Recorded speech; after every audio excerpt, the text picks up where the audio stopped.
날씨도 비가 오는데 언론사 여러분들이 많이 참석해서 감사를 드립니다. 기자회견 전문을 제가 말씀을 먼저 드리겠습니다. 대한민국은 북한으로 넘어가게 되어 있습니다. 왜 그러냐? 김대중 전 대통령, 노무현 전 대통령, 그리고 문재인 전 대통령이 평양에 가서 연방제, 낮은 단계 연방제를 서명하고 왔습니다. 기자 여러분, 이거 아십니까? 그러니까 기자 여러분들이 보니까 대한민국의 구도 전체를 이해를 못하니까 헛소리 하는 거예요, 기자들이. 그러니까 이것을 저는 연방제를 막기 위해서 문재인이가 서명하고 왔기 때문에, 연방제, 낮은 단계 연방제를 서명하고 왔기 때문에 연방제를 만약에 문재인 때 그때 실현하려고 했는데, 만약에 그렇게 되면 일단 내가 종사하는 한국 교회는 다 없어지는 거예요. 아니, 연방제가 되면 한국 교회가 존재할 수 있어요? 북한에 종교가 있어요? 그래서 김대중은 47년도에 남로당에 포섭된 사람입니다. 박헌영한테 포섭된 사람이에요. 그러니까 문재인이가 낮은 단계 연방제를 서명할 수밖에 없는 거야. 왜? 북한의 지시대로 안 하면 안 되는 거예요. 그 다음에 노무현 대통령은 평양 가서 낮은 단계 연방제 서명할 때 NLL, 인천 앞바다 영종도 위에 대청도, 소청도, 연평도, 백령도, 이 전체를 바다 경계선을, 육지의 경계선은 휴전선이라고 하는데, 휴전선. 기자 여러분 잘 아시겠지만은 모르시는 분들은 잘 들으세요, 내 말을. 이미 대한민국 끝났어요. 바다 경계선을 미군들이 일방적으로 땅 따먹게 했다. 이게 노무현의 말입니다. 그래서 바다 경계선은 북한한테 넘겨줘야 된다. 이렇게 발언한 거예요, 이렇게. 그리고 문재인은 서명한 낮은 단계 연방제를 서명하기 위해서 극렬하게 움직였는데, 사실은 그때에 대한민국은 연방제로 갔어야 되는 거예요.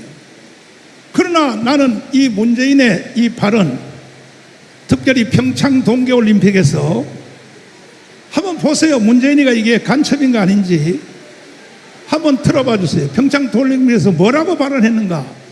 기자 여러분 제발 좀 나에 대해서 비판하지 말고 이런 구도를 전체를 이해를 하시라고. 대한민국 끝났다니까요. 지금 들어봐 주세요. 제가 존경하는 한국의 사상가 신명복 선생은, 제가 존경하는 한국의 사상가 신명복 선생은, 내가 존경하는 한국의 사상가 신명복 선생이라고 그랬어요. 신명복은 어떤 사람이냐? 통역당 사건으로 체포돼 가지고 1심에서는 사형, 2심에서는 무기징역으로 감형을 받아서 20년 동안 감옥살이하고 나온 사람이에요. 근데 이것을 한국의 사상가 신명복 선생을 존경한다고 그러잖아요, 문재인이가. 문재인은 간첩이에요, 간첩. 지금도 간첩이에요, 지금도. 문재인은요, 태어난 출생지도 다 소고있어요. 원래 함경도에서 태어났어요, 문재인은. 그런데 내가 이렇게 타격을 하니까, 그 다음에요, 제주도 4.3 사건에서 발언한 거 보세요. 문재인이가 뭐라고 했는가. 그러니까 대한민국은 끝났다 이 말이에요. 지금 다시 이재명의 세상으로 돌아온 게 아니라 문재인의 세상으로 다시 돌아왔어요. 이번에 조국하고 윤미향하고 그거 다 문재인의 지시로 사면 복권한 겁니다. 이재명은 자기가 정치적 부담 때문에 사면 복권할 수가 없어요. 문재인이가 압력 넣어서 한 거, 문재인이가 청구했다는 말 다 나오잖아요, 거기에. 예? 제주도 4.3 사건 가서 뭐라고 말하는가 한번 보세요. 이게 본정신인가? 들어보세요. 누구보다 먼저 꿈을 꾸었다는 이유로 제주는 처참한 죽음과 마주했고, 지난날 제주가 꾸었던 꿈이 지금 우리의 꿈입니다. 제주도 4.3 사건은 왜 일어났는가? 50선거를 반대하기 위해서 김달산 이덕구가 일으킨 무장 폭동 사건이야.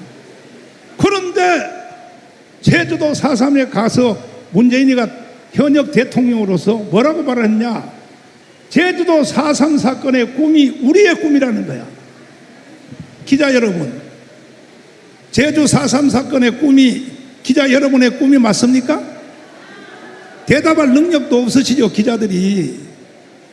이런 공부를 안 하면요, 공부를 안 하면 대한민국의 구도를 모르는 거야.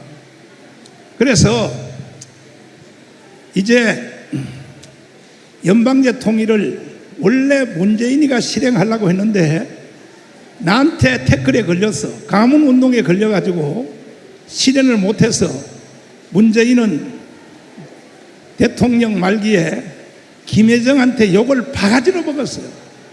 평창 동계올림픽에서 김여정을 초청했습니다. 그 다음에 또 행정수반 제2인자 김영남, 북한의 행정수반 2인자입니다. 김영남을 초청을 했습니다. 그 둘이 앉혀놓고 내가 가장 존경하는 한국의 사상가 신영복이라고 하니까 일단은 펜스 부통령이요 듣다가 나가버렸어요. 돌아가신 일본의 아베도 중간에 나갔어. 두 축이 나가버리니까, 미국과 일본이 나가버리니까 나머지 정상들도 다 따라 나간 거예요. 이런 것들을 언론들이 보도를 안 해요. 보도를. 그리고 평창 동계올림픽의 그 행사 끝난 뒤에 청와대로 딱 초청을 해서 누가 김영남하고 김여정을 청와대 문재인의 대통령실에 갔다니까요. 가서 왜 언론들은 그런 걸 왜 비판 안 합니까? 그때 비서실장이 누굽니까? 임종석이에요. 임종석은요 대한민국에 있는 모든 정보 북한에 다 넘긴 주범이야, 주범. 그래서 우리나라 국정원에 문재인 때 국정원, 그 다음에 또 우리나라의 모든 정보들이 북한한테 다 틀린 거예요, 다. 그러니까 대한민국은 이제 이재명이가 지금 이게 연방제 통일을 실현하려고 뭐라고 했어요? 종전협정 몰라요, 기자 여러분? 그 다음에 주한미군 철수. 이재명이가요 대통령 되기 전에 발언한 내용 보세요. 주한미군 철수해야 된다. 찬스가 왔다. 지금 한번 들어보세요.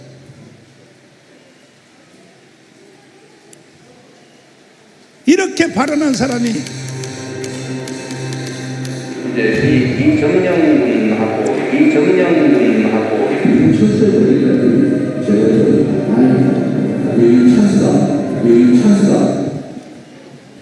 미군 철수해야 된다 이거야.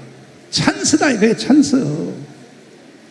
그러니까 이것을 대통령 되기 전에 이미 벌써 계속 공개적으로 발언을 했고 미군을 철수해야 된다 이거지. 그래서 정치가들, 여의도에 있는 국민의힘 정당까지도 다 포섭된 거야. 특별히 한동훈 계열 포섭돼서 대한민국은 끝장나게 돼 있어요.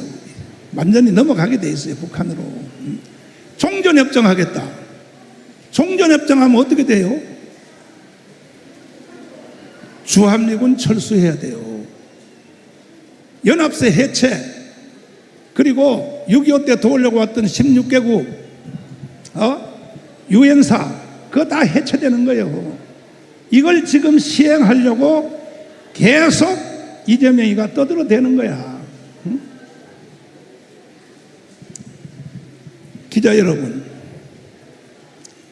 대한민국을 살려주십시오.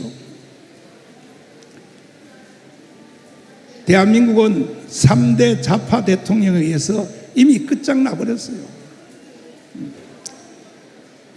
아니, 주한미군 철수하면 되겠어요?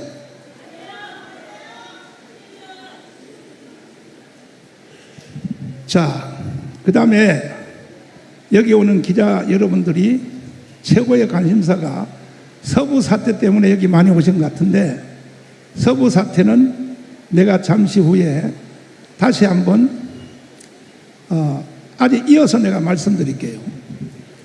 서부 사태 때문에 이틀 동안 내가 압수수색을 당했습니다. 압수수색을 당했는데 결국은 우리 집, 그 다음에 당회장실, 그 다음에 또 너하라 TV, 그 다음에 교육자 사무실 5군데를 샅샅이 다 뒤졌어요. 이틀 동안 했어요. 이틀 동안 하고 난 뒤에 나중에 그들이 증명서를 써주고 왔어요. 증명서를. 뭐냐, 서부 지방법원에서 일어난 사건에 대하여 증거가 없다고. 여기 보세요. 이거는 그들이 압수수색하고 온 경찰관들이 써준 거예요. 보이십니까? 보이십니까? 나는요, 짧게 제가 말씀드리면 서부 사태에 대해서 전혀 관계가 없는 사람이에요. 왜냐하면은 서부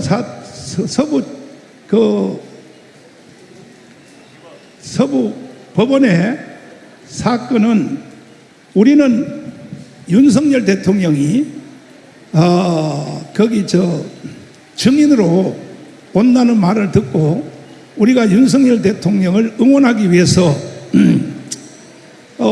우리가 공덕동으로 간다. 그래서 갔습니다.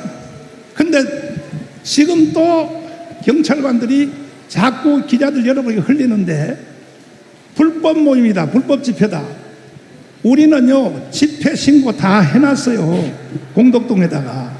그 다음에 이동하는 것이 불법이다. 이동하는 것은요 경찰들이 다 도와줘서 경찰의 지도하에서 3km입니다. 3km. 광화문에서 공덕동까지 3km입니다. 3.3km 정도밖에 안 됩니다. 그래서 경찰의 지도에 따라서 이동을 한 겁니다. 불법은 하나도 없어요. 나는 광화문운동 7년 하면서 사건 사고라 하나도 없었습니다. 이것도 기록입니다. 기록. 한국 집회에. 근데 만약에 민노총들이 집회할 때 보세요. 항상 사고 치잖아요. 경찰관들 둘겨 패고 말이야. 난동을 부리고. 우리는 그렇게 안 해요. 우리는요, 내가 계속 집회 광화문 7년 하면서 절대로 사건 사고 일으키지 말아라. 경찰들의 지도를 잘 받으라. 이렇게 해서 우리는 집회를 7년을 해온 겁니다. 서부 지방법원의 집회도 마찬가지입니다. 끝나는 시간이 8시에 끝났어요. 8시에. 나는 왜 빨리 끝났느냐. 그리고 나는 거기에 연설할 때 5분도 연설 안 했어요. 왜냐하면은, 그리고 연설하고 난 바로 왔어요. 집에.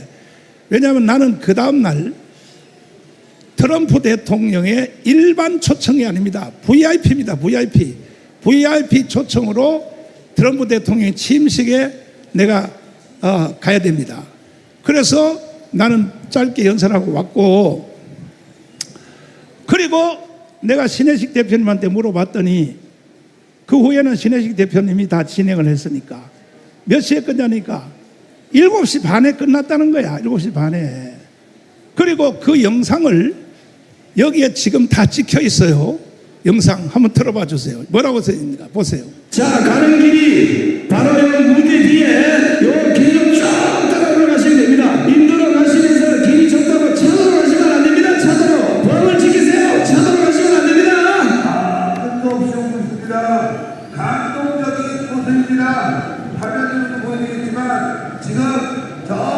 도로 전차선이 메워졌습니다.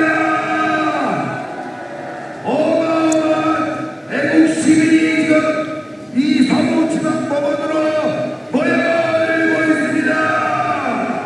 우리는 법을 지켜가면서 집회 신고를 해서 강력하게 저항하면 우리는 이길 수가 있다는 것입니다. 동의하십니까? 동의하는 두 손으로 만세. 국민 저항운동이 헌법 위에 권리를 갖고 있어요.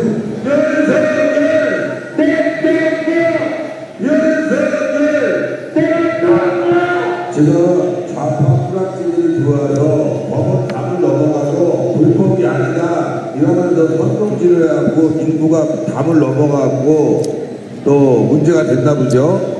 예, 그리고 뭐 경찰과 관련해서 대치하고 경찰과 뭐 이렇게 그 방호벽 차단벽 무너뜨려도 불법이 아니다, 무너뜨려도 된다 뭐 이러면서 선동을 해가지고 지금 차단벽 무너지고 담 넘어가고 어르신 담 넘어가다 넘어져갖고 코 깨지고 난리도 아닌데 그런 거 선동하는 사람들 분명히 민주당 간첩이거나 중국 뿌락지입니다. 여러분들 지금 법원 담을 넘어가는 게 어떻게 불법이 안 되겠어요? 제정신 좀 차리세요. 그런 거 한다고 해서 상황이 바뀌는 게 아니잖아. 법원 담 넘어간다고 해서 무슨 상황이 바뀌는 게 뭐가 있어요? 우리가 구호를 외쳐갖고 대통령이 힘이 나고 또 법원에 이런 게 문제가 있다는 게 알리는 게 우선 아니겠어요? 또 뒷문 열라고 해갖고 사람들 몰려가서 압사당할 뻔했잖아요. 그 사람들이 그냥 수십 명 수백 명이 달라붙었고 앞에 있는 분이 질식해갖고 또 사고 날 뻔했잖아요. 여러분들 지금 이거 이태원 참사처럼 몰고 가려고 하는 세력이 있단 말이야. 좀 제발 이성을 가지고 집회를 합시다. 예, 이성을 가지고. 그리고 잠시 후면은 대통령이 이제 재판 마치고 그리고 이제 퇴정합니다. 다시 서울구치소로 가실 텐데 심사 종료했다고 합니다. 대통령 나가면 우리가 격려하고 환호하고 한남동으로 가서 대기하든지 구치소로 가서 대기하든지 두 군데 다 지금 집회 신고가 돼 있으니까 거기서 우리가 대기를 해야 되겠죠? 예. 중요한 거는 사고가 나지 말아야죠. 예. 절대적으로 속지 마시고 일부 유튜버의 개새끼들 책임 안 지는 선동하고 있는데 자기는 뒤에 빠져서 영상이나 찍고 사람들 선동하는 개새끼들 조심하세요. 여러분들 그런 새끼들이 분탕이에요. 여러분들 자 대통령에게 힘이 나라고 우리 박수 쳐주시다. 박수가 아니라 함성. 오늘 우리가 저 광화문 마치고 서부지법까지 가는데 이야, 거의 그 한 3.3km가 되는데 와, 모든 인도 또 그 가까이 가서는 차도까지 완전히 점령했습니다. 이야, 이것처럼 우리가 저항권을 보여주면 됩니다. 네. 엄청난 규모의 집회를 하나의 불상사도 없이 그렇게 하고 한미 깃발을 열고 저렇게 하는 거 보고 굉장히 평가를 좋게 하고 있다. 우리는 법을 위반하면 안 되잖아요. 그렇습니다. 집회 신고 내고 적법 절차를 준수하면서 네. 그다음에 또 우리가 우리의 의지를 표현해야죠. 계속 둘러싸고 자, 이게 9시에 우리가 서부 집회를 끝나고 너아라 TV에 와서 우리가 방송한 내용입니다. 이때 시간이 9시입니다. 9시. 그러면 서부 집회하고 거기 난동불인가하고는 전혀 관계가 없는 거예요. 그러면 서부 집회에 난동을 일으킨 사람들은 가문의 사람들도 아니에요. 이 사람들은요, 벌써 그 서부 집회를 침입해서 들어간 사람들은 이 사람들은 다른 단체고 거기에 섞여서 우리 교회 전도사가 특임전사라 그러는데 특임전사가 한국의 전도사 직분에 특임전사란 말이 없어요. 신학교에 등록만 해도 전도사라고 다 불러요. 그 언론들이 이런 것을 구조를 한국 교회 구조를 모르니까. 그리고 뭐라고 하냐면 이제 압수수색해서 증거를 못 찾으니까 헌금을 도둑질했다. 정광훈 목사가. 나는요, 헌금을 도둑질한 적도 없지만 내가 서울구치소에 3번 구속됐을 때 내가 그 같은 동료 죄수들한테 물어봤어요. 벌써 5년 전이죠. 7년 전인가. 근데 옥바라지를 누가 하십니까? 물어보니까 저는 하는 사람 없습니다. 그래서 내가 불쌍해서 구치소에 그 같은 재수 동료들한테 사실은 그 후에 내가 나온 뒤에 영치금을 보내줬어요. 영치금을. 왜? 영치금이 없는 사람은요 굉장히 힘들어요. 그 다음에 그 전부터도 나는 저 원로 목사님들을 1000명을 초청해서 한 사람당 100만 원씩 바로 이 자리에서 이 주차장 이 자리에서 그래서 왔는데 초청해서 100만 원씩 내가 줬는데 그랬더니 1200명이 왔어요. 12억이 나갔어요. 12억. 그 다음에 그랬더니 또 장로님들이 왜 목회는 뭐 목사만 했냐? 장로들도 했지. 같이 협력했지. 장로들한테는 왜 안 주냐 그래서 장로들이 또 왔어요. 2000명 넘게 왔어요. 2000명. 그래서 장로들한테 50만 원씩 또 다 줬어요. 그것만 해도요 거의 25억이 나갔어요. 이런 것에 대해서 언론들이 나한테 잘한다고 어려운 원로 목사님들은 뭐냐? 저 은퇴금도 못한 사람들이야. 응? 그 다음에 자식들도 제대로 못 키웠어요. 그 시대는 60년대 70년대 은퇴하신 원로 목사님들은 자식들도 제대로 못 키운 거야. 응? 이래서 내가 너무 불쌍해서 원로 목사님들 12억을 줬고 이것은요 내 체질이에요. 체질. 나도요 만약에 애고운동 더하기 원로 목사님들 더하기 또 전체 지원비를 내가 아껴서 우리 교회를 지었으면 여의도 순복음교회보다 더 크게 지어요. 여의도 순복음교회보다가 지금 여러분이 보시는 그대로 이게 교회입니까? 이게 전쟁터지 이게 교회냐고요. 이게 그럼 언론들이 나한테 상을 주든지 해야지 말이야. 마지막 발언을 드리면 헌금을 도둑질했다. 그 다음에 뭐 가스라이팅을 했다. 가스라이팅이라는 단어는요 10년 전부터 생긴 거예요. 10년 전부터. 언론사 잘 아시잖아요. 가스라이팅이라는 말이 이게 법정 용어입니까? 이게 법정 용어냐고요. 그런데 세상에 압수수색 영장에 보니까 정광훈이 가스라이팅을 했다. 그러니까요 법원도 이 압수수색 영장을 발부한 판사들도요 보니까 개떡이야. 아니 이게 법정 용어냐고요. 가스라이팅이. 정신들 나가가지고 말이야. 그러니까 대한민국 끝났다 이거요. 언론이고 뭐고 다 끝났어요. 지금 대한민국 끝나서 연방제로 넘어가게 돼 있다고요. 이상으로 제가 설명을 드리고 나머지는 질문을 통해서 설명을 드리도록 하겠습니다. 자, 질문 있으신 분들 소속사를 먼저 밝혀주시고. 예, 목사님 저 연합뉴스 최원정 기자라고 합니다. 연합뉴스? 예. 연합뉴스가 왜 그렇게 나를 비방하고 난리야? 좋아요. 계속 비방하세요.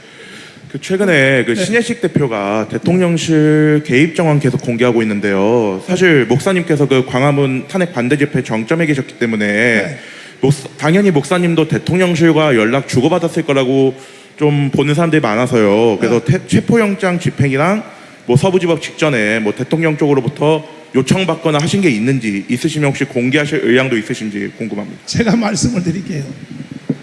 사실은 윤석열 대통령이 광화문에서 우리가 후원을 해서 24만 표 차이로 대통령이 됐잖아요. 이명박도 마찬가지고 박근혜도 마찬가지고. 그런데 우파 대통령들은 우리가 도와줘서 대통령이 된 뒤에 입을 싹 닦아버려요. 전화 한 통도 안 해요. 전화 한 통도. 뭐 전화를 해야 내가 받든지 말든지 하지. 우파 대통령들의 치명적인 약점이야. 이명박도 그렇고 박근혜도 그렇고 말이야. 또 이번에 윤석열 대통령도 마찬가지고. 아니 뭐 대통령 무슨 실에서 뭐 전화를 와야 전화를 받든지 말든지 하지. 됐습니까? 그 다음에 또 아니 마이크 들어. 마이크 들고 하세요. 마이크 들고. 그럼 대통령 개인 말고 대통령실 쪽으로부터 뭐 행정관이든 수석비서관이든 거기 많은데 그쪽으로부터 연락 받으신 것도 없으시다는 말씀이실까요? 대통령실에서 사회수석이 있어요. 사회수석. 사회수석은 이제 이북 오도청, 그 다음에 재향군인회, 그 다음에 또 그 새마을 중앙회, 그 다음에 시민단체를 담당하게 되어 있습니다. 그래서 사회수석이 직접 오는 것도 아니고 사회수석 밑에 있는 비서가 우리 교회에 여러 번 왔어요. 여러 번 오면은 그 내가 저 영상에도 다 나와 있지만 아니 도대체 말이야 윤석열 대통령을 도와주려고 해도 뭘 알아야 도와주지. 내가 영상에도 다 찍혀 있어요. 그랬더니 사회 비서관이 왔는데 그래서 뭐가 궁금하시냐가 아니 대통령이 말이야 왜 이렇게 정치를 하냐 말이야. 나는 그때 이미 벌써 탄핵될 걸 나는 감 잡은 거라고. 이렇게 되면 반드시 탄핵된다고 말이야. 그래서 나는 사회수석 비서관한테 이렇게 설명을 했고 근데 그것이 뭐 대통령한테 전달은 안 될 것 같습니다. 전달은 안 된 것 같습니다. 왜냐하면 비서관이 그것도 사회수석이면 몰라도 사회수석 비서관이 대통령을 만나지도 못해요. 그래서 나는 애국운동 7년 하면서 7년 한 이유도 다시 거듭 말씀드리지만 대한민국을 연방제로부터 지켜내려고 목숨 걸고 했고 나는 돈 때문에 한 것도 아니고 전체 다 가문운동은 우리 교회 헌금으로 한 건데 헌금. 그런데도 말이야 헌금을 횡령했다고 말이야.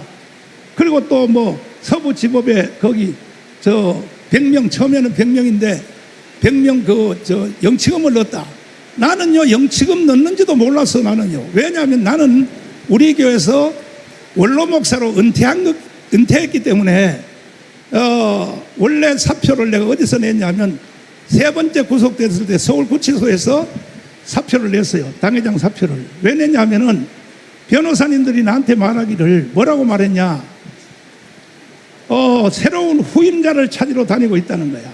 여러분 교회는요 목사 것이 아닙니다. 교회는요 성도들의 것입니다. 공동체의 것. 그리고 그 대표되는 장로님들이 교회를 다스립니다. 그 장로님들이 후임자를 찾으러 다닌다고 하기에 내가 서울구치소에서 사표서를 냈어요. 그리고 내가 뭐라고 했냐. 다시는 나는 사랑제일교로 안 돌아간다. 내가 안 돌아갔어요. 안 돌아온다고 했는데 내가 6개월 만에 전원 무죄 76개 혐의, 집시법 위반, 선거법 위반, 내란선동 혐의, 그 다음에 또 뭐 전체 76개 혐의입니다. 그걸 1심에서도 무죄, 2심에서도 무죄, 대법원까지 무죄를 다 했어요. 무죄를 다 해서 내가 하도 억울해서 다시는 이 사실은 지금 90%가 지금 이거까지도 김용민이가 다 고발하는 거거든요. 김용민이가. 근데 내가 김용민을 재판받을 때 증인으로 불렀어요. 4번 불렀어요. 4번. 내가 불러서 그랬어요. 아니 왜 이런 걸 가지고 왜 고발하냐. 내가 막말을 그랬어요. 내가 재판관한테 허락을 받고 재판관님 이 증인한테 김용민한테 나도 한마디 해도 되겠습니까? 내가 해보라 그러는 거야. 아니 왜 나를 고발하고 말이야 그러냐. 그랬더니 자기가 고발한 거에 대해서는 죄송하다고. 그래서 내가 벌떡 일어나면서 됐어. 난 다 용서했어. 김용민을 다 용서했어. 그래 놓고도요 지금도 또 고발하고 있어요. 김용민이가. 김용민 고발 때문에 내가 앞으로 또 조사받아야 될 것이 또 서너 개 넘어요 또. 그러니까 내가 그래서 하도 억울해서 76혐의가 다 무죄 받아서 나와서 내가 조중동에다가 광고를 냈어요. 광고를. 다시는 이런 사건으로 고발하지 마라. 보세요. 자 보세요. 이거요 조중동에다 전면 광고를 사가지고 이거 보세요. 거의 1억을 들여서 광고를 냈단 말이에요. 왜? 다시는 이거 보세요. 정광훈 목사 전부 무죄, 판결의 시대적 의미. 그러면 언론들이라도 나를 고발하지 말아야 될 거 아닙니까? 이거 보면 모릅니까? 이걸 보면 이런 사건으로 절대 나를 고발하지 말으라고 조중동에다 광고까지 냈다고요. 근데 언론사들이 왜 나를 타격하고 왜 내 난리냐 말이야. 내 언론사들 다 고발할 거예요. 앞으로 계속 허위 보도를 하면은. 네. 그 다음에 또 다시 또 질문하면 있어요. 자, 다음 번. 자, 질문하실 분 손. 추가한다고? 해봐. 들어. 그러면 대통령실로부터 뭐 이렇게 뭐 대통령이 이렇게 정치에 대해서 조언 이런 거 말고는 뭐 대통령실에서 뭐 따로 인원을 모아달라든가 이런 요청은 받으신 적은 없다고 이해하면 되는 걸까요? 내가 아까 말씀드렸잖아요. 응? 아까 말씀드렸는데 왜 똑같은 질문을 또 하시냐고. 내가 대답 다 했잖아요. 우파 대통령들은요, 대통령 될 때까지는 도와달라고 해놓고 대통령 당선되면요 하나도 안 도와줘요. 하나도 안 도와줘. 이거 우파 대통령, 이건 이명박도 그렇고 박근혜도 그렇고 윤석열 대통령도 마찬가지예요. 이게 우파 대통령들의 치명적인 약점입니다. 자, 다른 질문. 자, 다음 질문하실 분. 이쪽에. 소속사를 먼저 설명하시죠. 저 MBN 황지원 기자입니다. MBN? 네. 어제 통화도 했는데 오셨구나. 네. 휴대전화를 규칙적으로 바꾸신다고 목사님께서 말씀을 해주셨는데 네. 그러면 압수수색 2주 전쯤에 휴대폰이 바뀐 것도 사실이 맞나요? 2주 전에? 네. 2주 전이 아니고 내가 하도 압수수색을 많이 당해가지고 압수수색을 당해서 3개월 이상 내가 핸드폰을 사용 안 해요. 왜냐하면 전부 공격 목표가 정강훈이니까. 일단은 이재명 대통령을 윤석열 대통령이 서울주식에 가둬놨잖아요. 지금 현재도 갇혀 있고. 그 다음에는 뭐냐?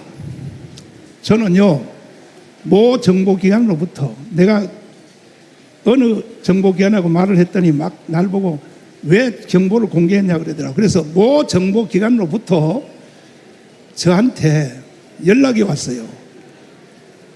정강훈 목사를 체포하여 마취를 시켜 반잠수정으로 북한으로 보내라. 이게 바로 그 암호를 해독한 내용입니다. 암호를. 그러니까 북한이요, 얼마나 나를 노리고 있다는 것을 잘 알아야 됩니다. 이것을 도와줘야 될 사람들이 누굽니까? 언론사 여러분들이 나를 도와줘야지요. 안 그러면 여러분들이 북한의 연방제에 살 수밖에 없어요, 지금. 그런데 그래서 내가 그 요원이 10시에 찾아왔어요. 찾아와서 앞으로 저기 경호를 우리가 하겠습니다. 그러는 거야. 그래서 나는 내가 그랬어요. 나는 죽는 게 목적이고 난 순교가 하는 게 목적이니까 북한이 나를 죽여도 나는 하늘나라 갈 곳이 있으니까 괜찮아요. 나는 저 경호를 안 해줘도 괜찮다고. 내가 거부했습니다. 거부. 왜? 아니, 목사가 70까지 살았으면 됐지. 더 이상 뭐라도 사냐 말이야. 그럼에도 불구하고 지금요, 노동신문 있죠. 북한의 노동신문. 그 노동신문을 보시려면 국립도서관에 가면 볼 수 있어요. 거기서 내 욕을 얼마나 한지 압니까? 그러니까는 뭐냐, 한 축 윤석열 대통령은 가다 놨다 이거야. 그러니까 광화문 운동을 주도하는 정강훈 목사만 무너뜨리면 자기들은 연방제 통일을 한다는 것이죠. 그래서 보세요, 여기 뭐라고 써라는 거 보세요. 나를 욕하는 거 보세요. 노동신문에서 나를 욕하는 거. 언제 어디 갔나? 노동신문에서 보세요. 나를 얼마나 욕하는가 보세요. 이거 보세요. 뭐라고 써라는가? 북한이 노리는 것은 첫 번째는 대통령이고 1, 2, 4군 부대 김신조 저 부대가 박정희의 목을 따러 왔잖아요.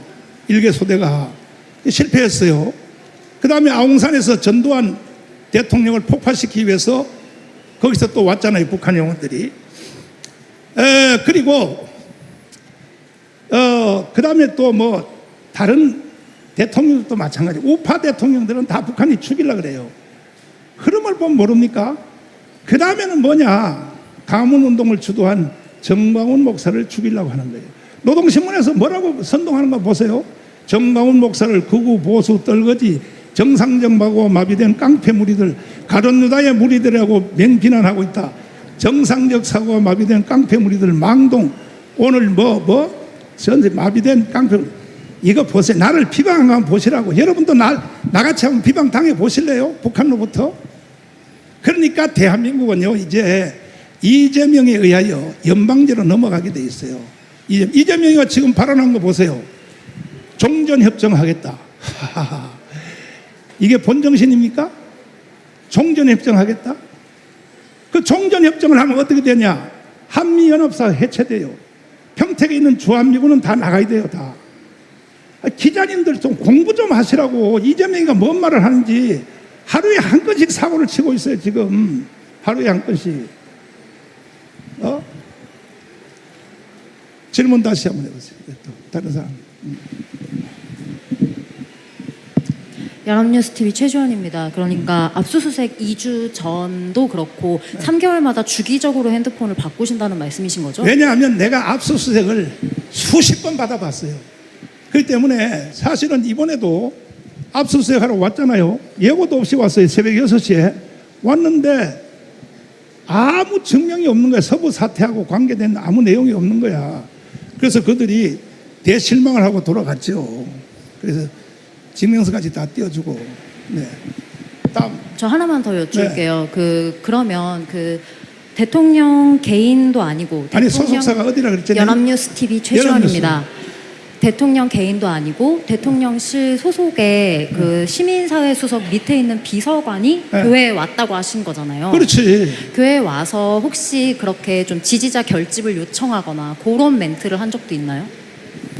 이거는 이미 탄핵되기 전에 그분들의 의무가 내가 아까 말했죠. 제안군인의 새마을 중앙회 이북 5도청 그 다음에 시민단체 대표는 나잖아요. 나 강문운동 했으니까 한 달에 한 번씩 순회 방문을 하게 돼 있어요. 이것도 수석이 오는 게 아니고 거기 비서관이 옵니다. 오면 내가 이제 물어보지. 도대체 내가 막 항의를 하지. 윤석열 대통령이 정치를 도대체 어따위로 하냐 말이야. 내가 오히려 항의를 하죠. 항의. 예. 자, 다음 질문 또 누가 하십시오. 물수건 없나? 자. 하나만 더 여쭐게요. 연합뉴스TV 최주원입니다.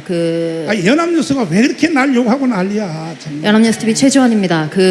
말씀드릴 게 사과부터 먼저 해. 신혜식 대표가 계속해서 본인의 행정실, 그러니까 대통령실 행정관하고 나눈 문자나 통화 녹음 같은 것들 신혜식 대표가 계속 제공하고 계시잖아요.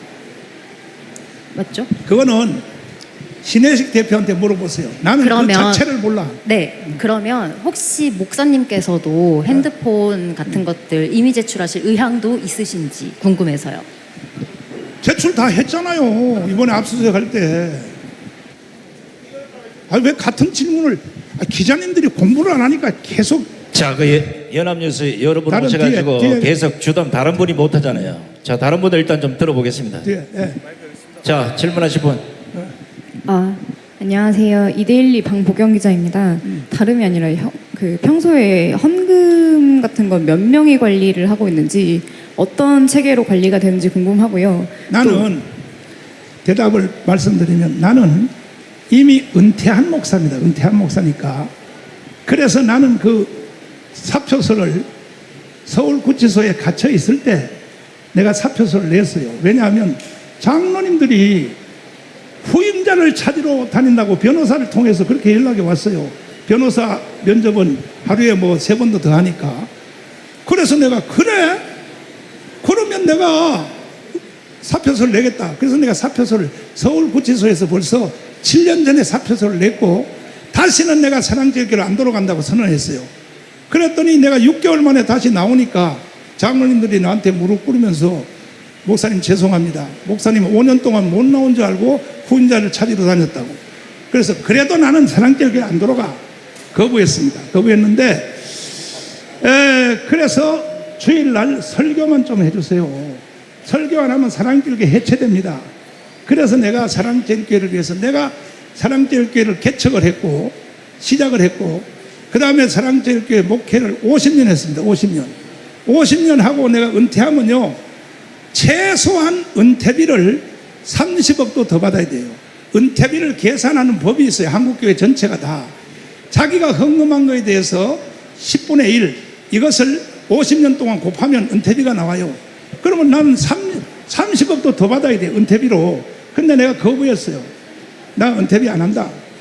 그래가지고 주일날 설교만 해달라 그래서 주일 설교를 내가 해서 교회 재정부에서 나한테 한 달에 2천만 원씩을 줘요. 2천만 원. 그 2천만 원 가지고 내가 뭐 시민단체도 지원하고 가문 운동하는 사람도 지원하고 그 다음에 또 뭐 다 지원하고 뭐 2천만 원 가지고 내가 차원 쓰고 남으니까 그래서 오늘까지 가문 운동을 계속 이끌어 온 겁니다. 네. 다음 질문 있습니다. 그럼 목사님이 2천만 원, 한 달에 2천만 원을 좀 온전히 쓰시고 그 다음에 재정부에서 쓰여진 내용은 모른다는 말씀이시죠? 아니 나는 은퇴한 목사니까 재정부가 어떻게 돌아가는지 뭐가 어떻게 하는지 그걸 내가 어떻게 알아. 나는 은퇴 목사 몰라요. 근데 이제 그러니까 기자님들이 한국 교회 구조를 이해를 해야 돼. 은퇴하면요 끝이에요 그걸로. 그래서 나는 설교만 해달라 그래서 지금도 설교하고 내가 한 달에 2천만 원씩 설교한다. 그것도 내가 달라 그런 것도 아니에요. 그냥 재정부에서 2천만 원씩 주는 거야. 그것으로 지금 애국운동을 계속하고 있는 것입니다. 예. 그럼 혹시 재정부에서 2천만 원씩 그 목사님한테 드리는 거는 다른 유튜버라든지 아니면 지원하는데 좀 개인적으로 사용하시나요? 모든 시민단체, 모든 것은 뭐니 아니고 가문에 나오는 시민단체 거기 이제 첫째로 지원하고 그 다음에 또 유튜브에 대해서도 일부 지원도 하고 그렇게 하는 것이지. 예. 혹시 유튜버 지원 말씀하셨는데 뭐 지원 기준이 뭔지 그리고 몇 명 정도한테 개인적으로 지원을 하고 아니 계신지 가문의 어느 정도? 운동에 나오는 유튜브만 그것도 뭐 10만 원 내지 20만 원 줘요. 예, 10만 내지 20만 원 주지 많이 줄 수도 없어. 돈도 없는데 어떻게 많이 줘. 한 달에 10만 원 내지 20만 원 정도라는 한 달에가 아니고 하이 참나 기자님 공부 좀 하시려니까 말귀를 못 알아들어 기자가 돼가지고 가문 운동에 참여한 기자들만 내가 저 10만 원씩 준다고 됐어요? 아니 그 단어 조절 좀 할게. 지원한다 그러니까 무슨 목적을 갖고 지원한 게 지원에 도움을 준다니까 도움을. 그다음에 올해 수십 년 동안 그 도움을 우리 사회에 많이 줘왔던 분이에요.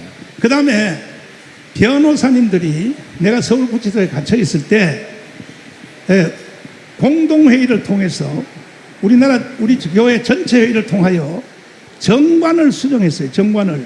이게 벌써 5년 전이야. 정관을 수정했는데 지금은 내가 당회장이 아니고 이영환 목사님이 당회장입니다. 현재 이영환 목사님 당회장인데 정관을 수정할 때 그 정관에 소강성 목사님 좌파 목사 소강성 목사님의 정관을 그대로 벤치마킹해서 거기다가 정관에 뭐냐 유튜브 언론 여러분들 내 언론사도 내가 지원할 수 있어요. 왜 우리 교회 정관이 그렇게 돼 있으니까 이래서 그 다음에 구제 그 옛날부터 정관에 있던 거니까 구제 그 다음에 불우이웃 돕기 이런 정관이 벌써 5년 전에 벌써 바뀌어가지고 우리는 정관대로 하는 거니까 이번에 서부지법에 그 나도 몰랐지만은 그 영치금을 보냈다. 그런데 이걸 가지고 언론사가 뭐라고 비방하냐? 정가훈 목사 헌금을 도둑질했다. 내가 헌금을 도둑질해요? 아니 특별히 연합뉴스 내가 헌금을 도둑질해요? 도대체 정신들이 나가가지고 말이야 기자들이 공부를 해야지 공부를. 아니 헌금이 다 정강훈 목사 거냐고. 나는 은퇴한 목사니까 재정에 대해서 간섭할 수도 없고 하지도 못해. 다음 질문 또 해주세요. 자 다음 분.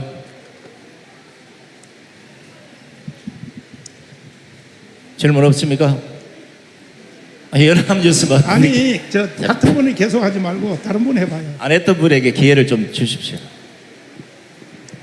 다른 분 없어요? 그럼 아까 예. 2대1 다시 한번 해보세요. 그 계속 은퇴하셨으니까 재정에 은퇴하셨으니 재정에 간섭할 수 없다고 강조를 하고 계신데 목사님께서 계속 이제 연단에 올라와서 말씀도 하시고 그리고 교회 분들이랑 얘기도 나누시고 어쨌든 교회가 돌아가는 거에 대해서 관여를 하진 않더라도 대충 전해드리시는 게 있을 거 아니에요. 어쨌든 그 목사님이 사랑제일교회의 약간 대표격으로 되어 있기도 하고 저는 아무 정보도 모르는 거는 조금 어폐라고 생각을 해서 다시 한번 좀 여쭙니다. 내가 목 수술한 영상 한번 비춰줬어요. 목 수술한. 나는요 벌써 7년 전에 이 목에다가 수술을 해가지고 지금 설교하는 시간, 그 다음에 또 강문에 가서 애국 설교, 애국 연설하는 시간도 나는요 10분 이상 못해요. 왜? 몸 상태가 안 좋아서. 이거 보세요. 이게 사람입니까 이것이. 그래서 나는 24시간 동안에 설교하는 시간 빼고 그 다음에 연설하는 시간 빼고는 침대에 누워있어요. 침대에.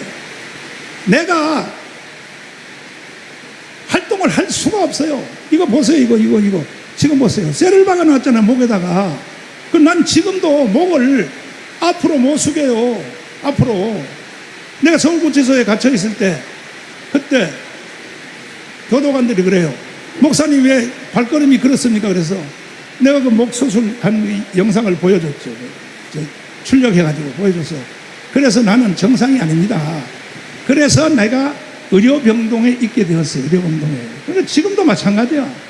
내가요, 이 24시간 중에 설교하는 시간, 연설하는 시간 빼고는 완전히 항상 누워있어요. 누워있어. 그러니까 여러분들은 저한테 감사해야 돼요. 여러분들이 나 같은 몸 상태 되면 설교하겠어요? 연설하겠어요? 그럼 나는 왜 이렇게 목숨 걸고 하느냐? 쓰러질 때까지 하느냐? 대한민국을 북한의 연방제로 넘겨줄 수 없기 때문에 나는 계속 하고 있는 겁니다, 지금.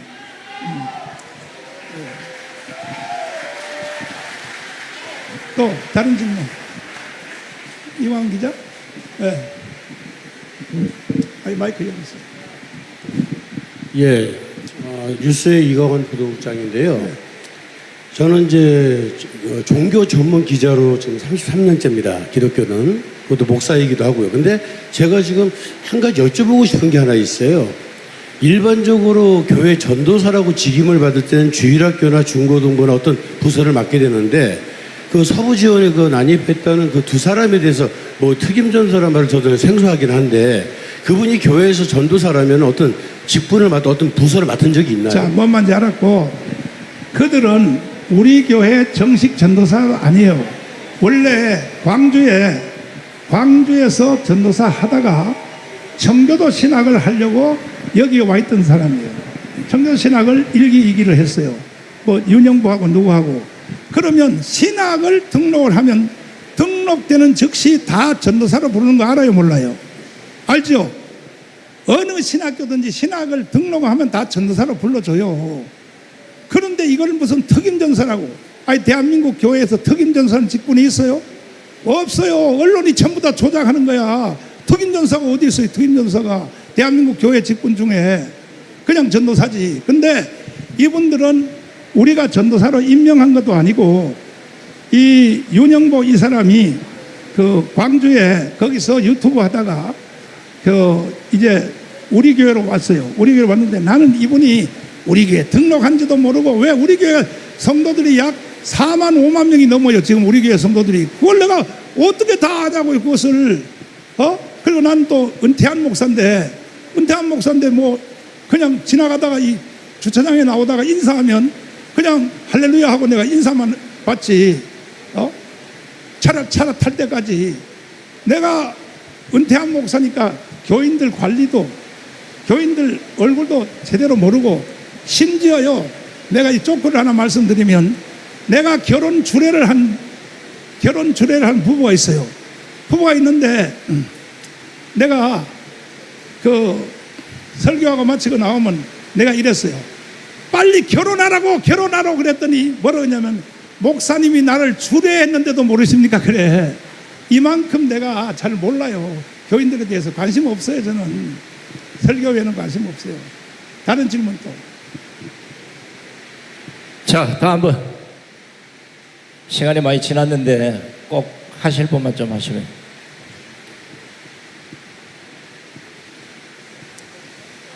그래 하나만 더 얘기해.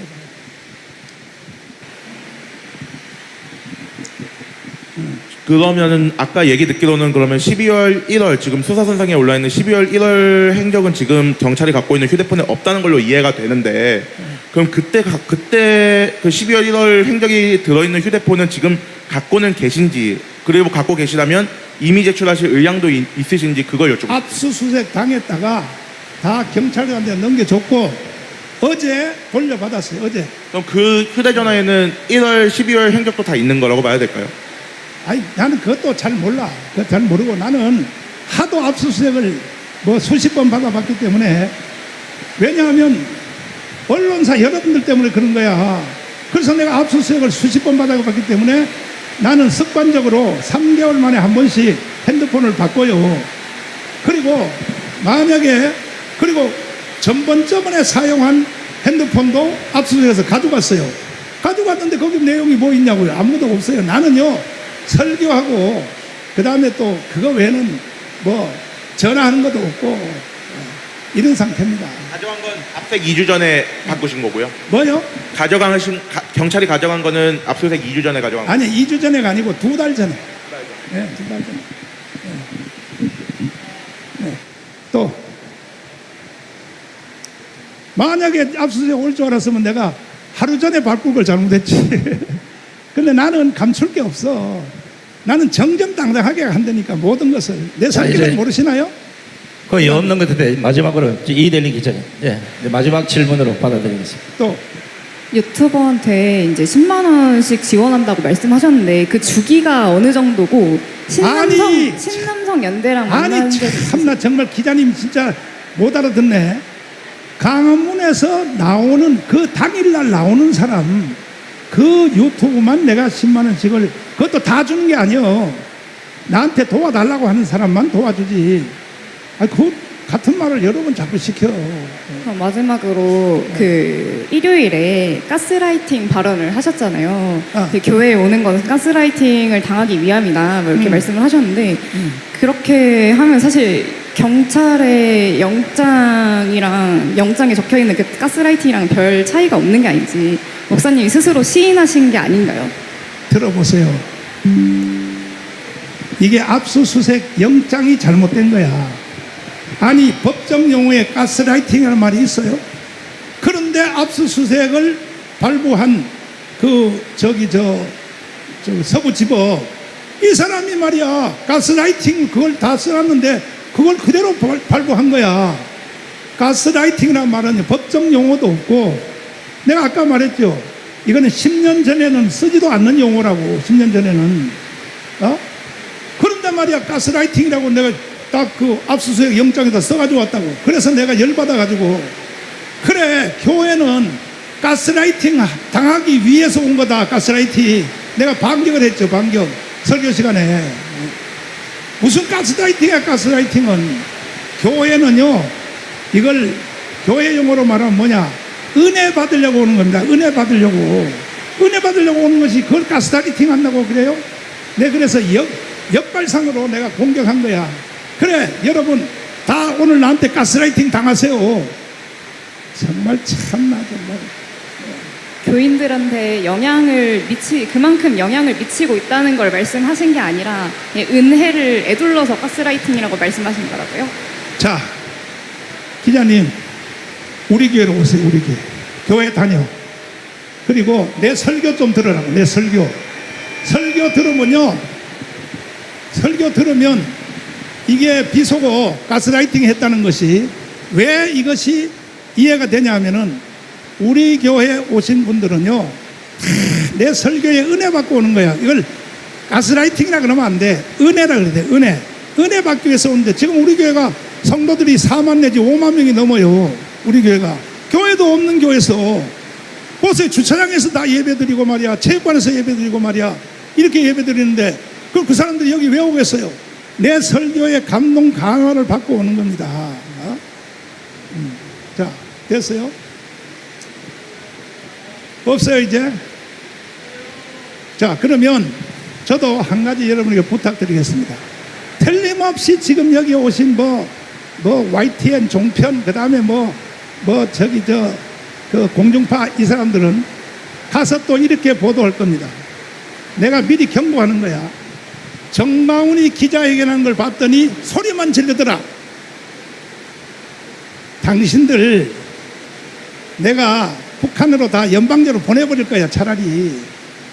대한민국이 무너진 것은 정치가들 때문에 무너졌고, 두 번째는 뭐냐? 언론 때문에 무너진 거예요. 언론 때문에. 언론들이 공부도 안 하고 말이야. 전부 다 정교조교육을 받아가지고 말이야. 옛날에 기자들, 3, 4년 전에 기자들은요, 안 그랬어요. 안 그랬어. 그렇지 않았단 말이야. 자, 이것으로 그러면. 잠깐, 요거 하나만 좀 설명을 좀 돼. 네, 말씀하시죠. 자, 목사님이 왜 그 언론 얘기를 자꾸 하냐 이러면 제가 이 증거를 한번 보여드릴 테니까 아마 여기 계신 분들 본인이 보도했던 사항이 나올 수가 있어요. 서부지법 사태 주범이 누군지 1월 26일자 대한민국 전체 언론이 이렇게 보도했습니다. 오늘 연합뉴스 나오셨는데, 자, 계속 넘겨봐요. 계속 넘겨봐요. 또 넘겨봐요. 자, 여기 지금 제일 아래쪽에 보십시오. 이 김영은 기자가 쓴 겁니다. 똑바로 보십시오. 서부지법 폭력 집단 난동 사태 수일 전부터 윤석열 대통령 지지자들이 온라인에서 구체적 계획을 사전 공모하고 실행에 옮긴 정황이 확인됐다고 했어요. 확인됐다. 연합뉴스가 이렇게 확인이 됐다고 보도를 했잖아요. 여기에 대한 책임을 져야 되는 거 아닙니까? 이게 확인이 됐다고, 의문이 된다, 뭐 예를 들어 그랬을 것이다 이름 모르겠지만 확인됐다고 했어요. 주범이 확인됐다고 연합뉴스가 이 3번 보도를 했다고. 이래놓고 이제 와서 경찰이 정가고 목사님을 엮으려 하니까 또 다른 주범을 찾아서 엮으려 하면 언론이 그래서 안 되는 거예요. 서부지과 아무 관계없는 사람들을 엮어서 1월 26일자 대한민국 전체 언론이 똑같이 보도를 했잖아요. 이게 연합뉴스 풀어냈는지는 모르겠지만 내용을 보면 전신만신 거기에 가보지도 물어보지도 안 하고 그냥 막 소설 쓴 본인들의 기사에 본인들의 기사. 이거 먼저 확인하고 여기에 대해서 가타부터 설명을 하고 정관 목사님이 어떻게 했다 이렇게 보도를 해야 이게 정상이 아니겠냐고요. 자, 제가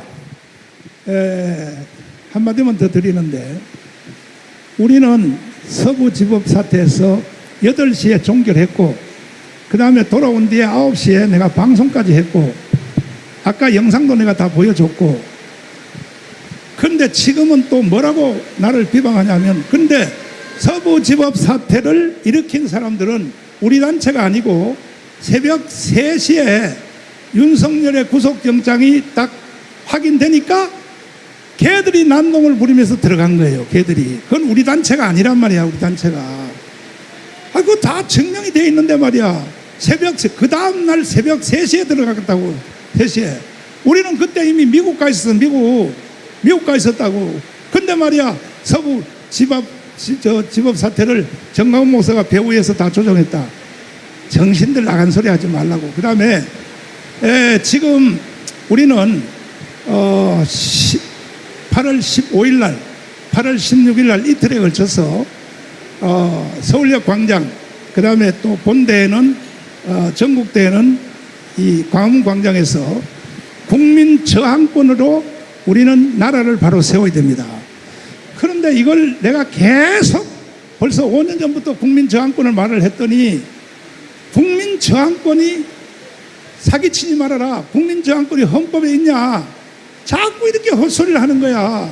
그래서 내가 헌법학자 제1호 되시는 우리 김학성 교수님을 모시고 짧게 국민 저항권이 헌법에 있냐 없나를 한번 설명을 들으시기를 바랍니다. 네, 말씀하시죠. 네, 저항권이라고 하는 것은 국가폭력에 의해서 국민의 인권이 처참하게 유린당한 경우에는 인류는 누구든지 언제든지 어디서든지 다툴 수 있는 천부 인권을 저항권이라고 한 겁니다. 저항권은 헌법에 근거가 있느냐 없느냐 불문하고 언제든지 행사할 수 있는 것이 바로 저항권이 되는 것이죠. 그렇기 때문에 뭐 저항권이 있다 없다 이런 다툼은 있을 수 없는 것입니다. 지금의 이재명 정권 하에서의 대한민국의 헌정 질서를 간단히 본다면 히틀러의 총통 시대와 거의 유사해졌습니다. 그럼 히틀러를 총통이라고 부르는 이유는 어디 있느냐? 히틀러는 원래 법적으로 수상으로 당선됐습니다. 그런데 1934년에 힌덴부르크 대통령이 사망하자 독일은 어떤 체제를 취했느냐? 대통령과 수상의 지위가 합쳐진 총통이라고 하는 제도를 붙인 것입니다. 휘러라고 해서 지도자다, 인도자다 하는 것인데, 나치의 총통 제도는 헌법에 근거하지 않습니다. 그러나 대통령의 지위와 수상의 지위가 겸해진 것을 총통이라고 하는 것인데, 히틀러의 총통 제도 하에서는 어떤 일이 벌어지느냐? 모든 국민은 국가에 충성하는 것이 아니라 총통 개인에게 개인 숭배하는 그런 현상이 나타나게 된 것이죠. 지금의 현 정권을 보면 정말로 87년 헌법 체제 이후로 상상하지 못하는 일극 체제가 만들어져 있는 것입니다. 알다시피 여당이 또 여당 합쳐진 세력들이 국회를 180석에서 190석까지 차지하고 있고, 동일한 정당에서 대통령까지 만들어냈기 때문에 헌법이 가장 걱정하는 권력 분립이 무너져 내린 것이고, 가장 위험스러운 권력 통합이 현재 만들어져 있어서 입법과 행정이 하나가 된 나라가 됐습니다. 결국 하나가 되다 보니까 국민의 자유와 권리는 없어지게 되는 것이고, 하나가 됐기 때문에 사법부, 검찰, 경찰, 감사원 모두 제 기능을 담당하지 못하고, 지금의 3대 특검도 보면 올바른 것을 밝혀내는 경쟁이 아니라 이재명 일극 체제에 누가 더 잘 보일 것이냐, 충성 경쟁하는 체제로 이 나라가 전락되어 있다, 이런 뜻입니다. 그렇다면 지금의 총통 체제 하에서, 일극 체제 하에서 모든 국가 권력이 잠자고 있는 이 시점에 마지막 저항 세력은 국민밖에 없는 것입니다.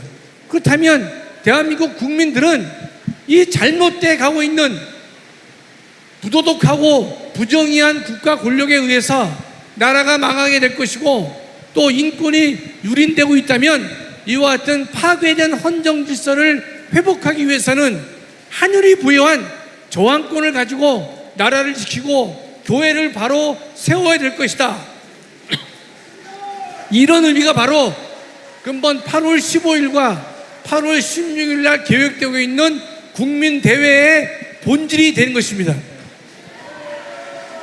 남은 권력은, 남은 세력은 광화문 애국 세력밖에 없는 것이고, 목숨 걸고 나라와 국가를 지키는 세력이 바로 광화문 애국 세력이요 사랑제일교회 교인이 되는 것이고, 가장 선도에 전광훈 목사님이 계시기 때문에 그를 중심으로 해서 다시 한번 2019년에 문재인 정권을 무너뜨리기 위해서 목사님이 나선 바로 그 발자취를 다시 한번 우리가 따라서 총통 독재로 전락해 있는 대한민국의 헌정 질서를 회복하기 위해서 8.15와 8.16 대회를 계획하고 있는 것입니다.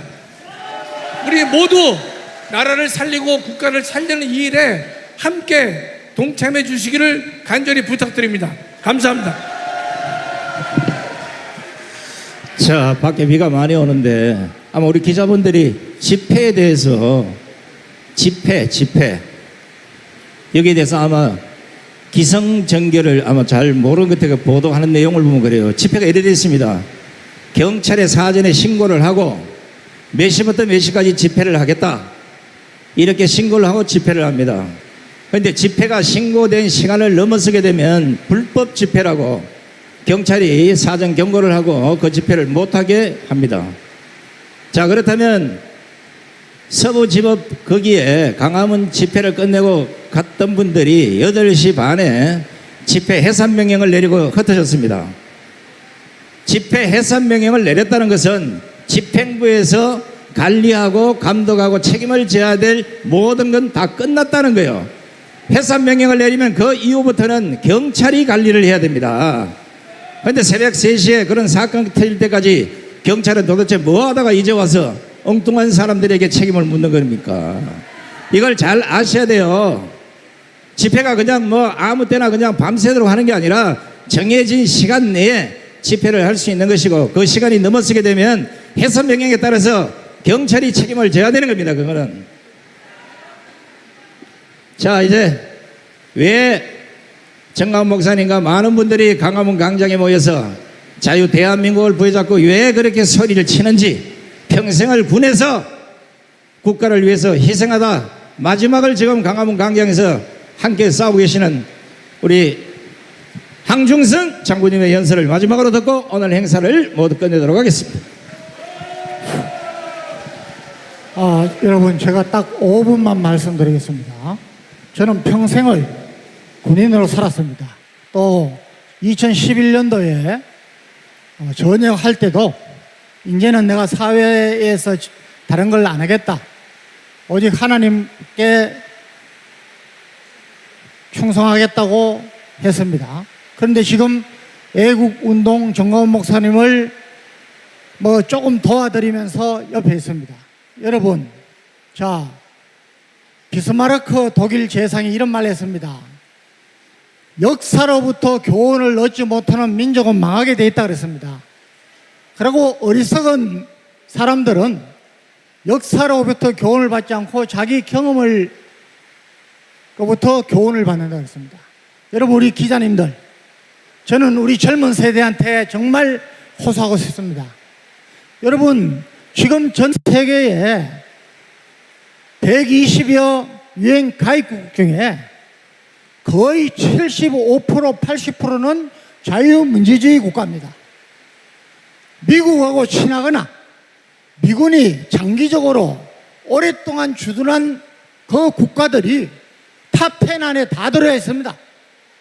여러분, 공산주의 다 망했어요. 사회주의 다 망했습니다. 포퓰리즘 다 망했어요. 왜 망하느냐? 공산주의, 사회주의, 포퓰리즘은 독재 국가로 갑니다. 그것이 남미고 그것이 북한입니다. 지금 우리 정치권들 중에 왜 지금 잘 되고 있지 않습니까? 우리 반만년 역사에 5년마다 한 번씩 전쟁으로 우리가 계속해서 당했는데, 여러분, 이시조선 5,000년, 500년 역사만 해도 여러분, 중국은 명나라, 청나라 503년을 우리를 지배했어요. 우리가 속국이었어요. 그런데 중국의 셰셰하는들, 여러분, 우리가 자유통일이 돼도 중국은 우리의 잠재적인 경제국가고, 여러분, 우리가 적대국가입니다. 그런데 중국의 셰세예요. 지금 중국 사람들이 전 세계에 공산주의를 퍼뜨리고 있는 방법이 우리나라에 그대로 지금 다행되고 있는 거예요. 여러분, 우리 기자님들, 가장 완벽한 평화협정이랬던 1973년 베트남 협정도 미군이 나가자마자 베트남이 그냥 1년 반을 못 버티고 그냥 망했습니다. 필리핀이 그렇습니다. 최근에 아프가니스탄이 그렇습니다. 소련마저 미국을 상대하다가 경쟁하다가 주저앉았습니다. 해체됐습니다.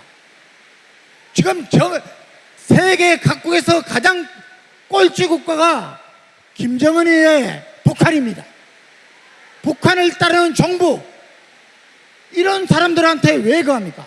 여러분, 전 세계가 아니라는데 광우병 2008년도 여기 MBC 있습니다.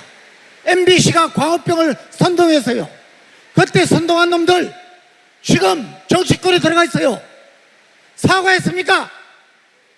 속으면 안 됩니다.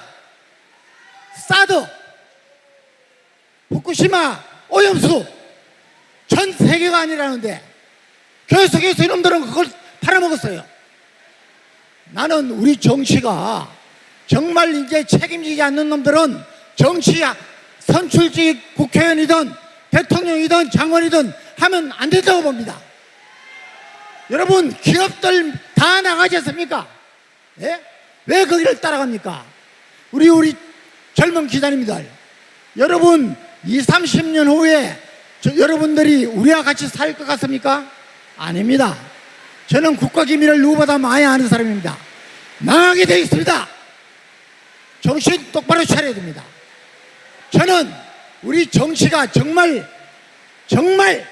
변하기를 원합니다. 여기에 우리 언론방송이 도와주셔야 됩니다. 그리고 사법부, 검찰, 군마저도 지금 무너져가고 있습니다. 다시 세워야 됩니다. 여러분 부탁드리겠습니다. 감사합니다.